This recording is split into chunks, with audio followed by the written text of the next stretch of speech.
Olá, seja bem-vindo a marcoteles.com. Hoje eu quero conversar com você que existe verdade sem argumento. É uma coisa um tanto básica, mas as pessoas não parecem perceber mais que a verdade não depende de argumento. Acham que para mostrar a verdade tem que passar por argumento. Entretanto, isso é um vício intelectual nas pessoas. É um vício que transforma as pessoas em repetidores de argumentos e não em observadores da verdade. As pessoas não conseguem mais olhar para a verdade e reconhecer a verdade. Se tornam embotados em seu entendimento, como nos diz as Escrituras, porque estão tão apegados a argumentos humanos e carnais que não conseguem entender o que é de fato uma verdade, se não passar por um argumento. Há de se lembrar que um argumento, inclusive, pode ensejar uma grande mentira. O argumento ele não serve só para a verdade, ele serve inclusive para a mentira. Aliás, a mentira depende mais do argumento do que a verdade. A verdade não depende tanto de argumento, mas a mentira depende de argumento. Tem que haver argumento para que a mentira se sustente, porque já que ela não existe em verdade, ela precisa existir pelo menos na forma de argumento. Por isso, a verdade não precisa de argumento. E você vai dizer assim, mas isso é absurdo, os grandes filósofos, os grandes issos argumentaram e tal. Tá, podem ser grandes, podem ser o que for, mas não são maiores que Jesus. Não são maiores que Jesus. Ninguém é maior do que Jesus. E Jesus, quando veio a esse mundo, a maioria das coisas que ele falou não foram baseadas em argumentos. Foram baseadas em mostrar a verdade. Ou seja, Jesus diz, a verdade é essa aqui, você aceita ou não aceita, é problema teu. É assim que Jesus diz, literalmente. Se você aceita a verdade, você encontra a salvação, você se torna uma pessoa melhor, você começa a colaborar com a sociedade de forma efetiva e eficaz. Mas agora, se você não aceita a palavra de Deus, você não pode ser uma pessoa que realmente valoriza a verdade, porque você está tão preocupado com o argumento, você quer um argumento mais profundo, quer um argumento mais certo, mais aparentemente certo, e às vezes esquece de olhar para a verdade. E é o que está acontecendo nos dias de hoje.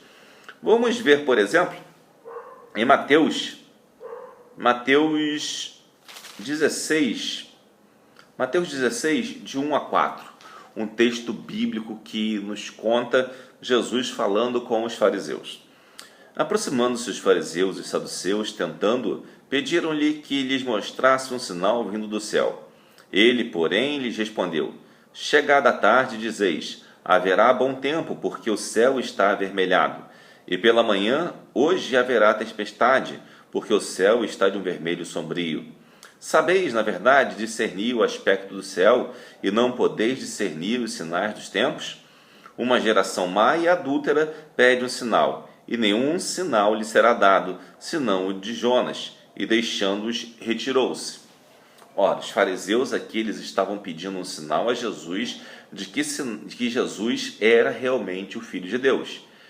Entretanto, os fariseus pediam um sinal especial, um sinal que viesse dos céus, ou seja, um parecido com um sinal que Elias realizou quando juntou com os profetas do Monte Carmelo. E aquele sinal que todos estavam presentes naquela situação e que desceu fogo do céu e consumiu o holocausto ali e houve toda aquela história. Eles pediam um sinal parecido com esse. Mas Jesus acabara de realizar a segunda multiplicação dos pães.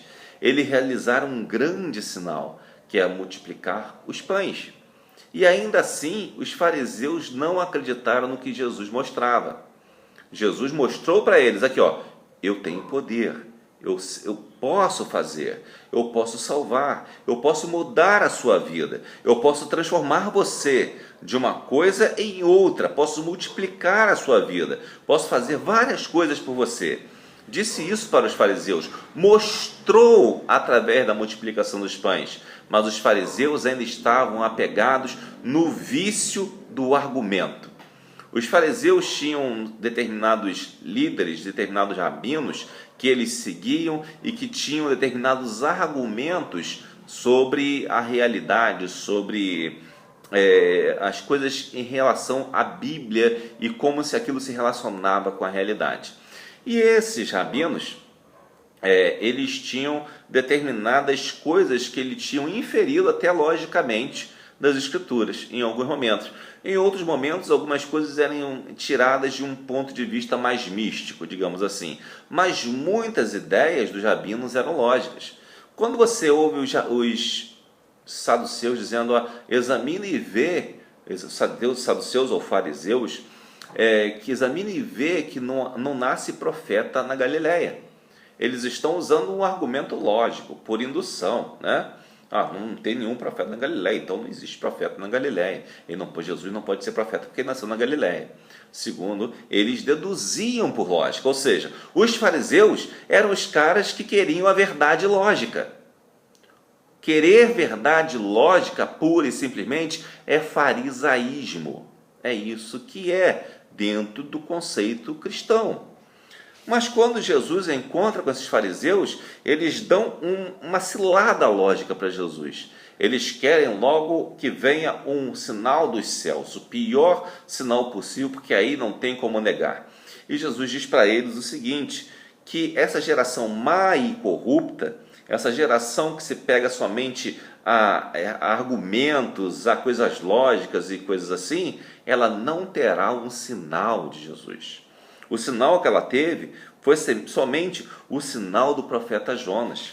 E o que significa o sinal do profeta Jonas? Significa que Jonas, assim como Jonas, esteve 3 dias e 3 noites no ventre do peixe, assim também Jesus estaria 3 dias e 3 noites no ventre da terra e ressuscitaria no 3º dia. Ou seja, esse sinal eles poderiam ver e viram, mas ainda quando viram Jesus ressuscitado, porque tiveram várias testemunhas, e essas testemunhas passaram com certeza esse testemunho para frente, ainda assim negaram, disseram que Jesus tinha sido raptado, melhor dizendo, o corpo de Jesus tinha sido roubado do túmulo, mas não admitiram que Jesus ressuscitou. Por quê? Não acreditavam no que se lhes mostrava, mas só queriam acreditar em argumentos lógicos. Preste atenção, Jesus foi a pessoa mais sábia que já existiu sobre a terra e é o Todo-Poderoso e é o Senhor de toda sabedoria. Ele usou para mostrar a verdade somente a forma de mostrar. Você pode simplesmente mostrar a verdade.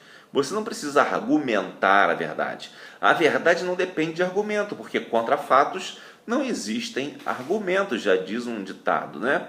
Porque se uma coisa é verdadeira, e você reconhece que ela é verdadeira, você não precisa argumentar que ela é verdadeira para transformá-la em verdadeira. Ao contrário, o argumento serve para verificar e para mostrar a verdade, mas nunca para criar a verdade.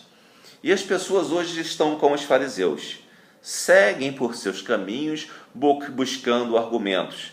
E existe um texto também de Paulo, que agora eu não lembro a referência, que diz o seguinte: a sabedoria de Deus é loucura para o mundo, e a sabedoria do mundo é loucura para Deus. Podemos entender isso, que essa sabedoria do mundo era a filosofia grega, que queria somente tudo provado, tudo logicamente, tudo argumentado certinho, né, para aquela época. E para hoje também, que nós trazemos essa influência. Mas a sabedoria de Deus era simplesmente mostrar, é isso. Você escolhe isso ou aquilo, é problema seu. Mas você vai arcar com as consequências. É assim que é a sabedoria de Deus.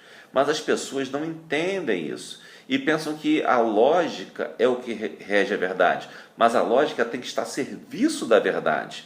A lógica não está acima da verdade e nem cria a verdade. Ela é um instrumento para se demonstrar a verdade.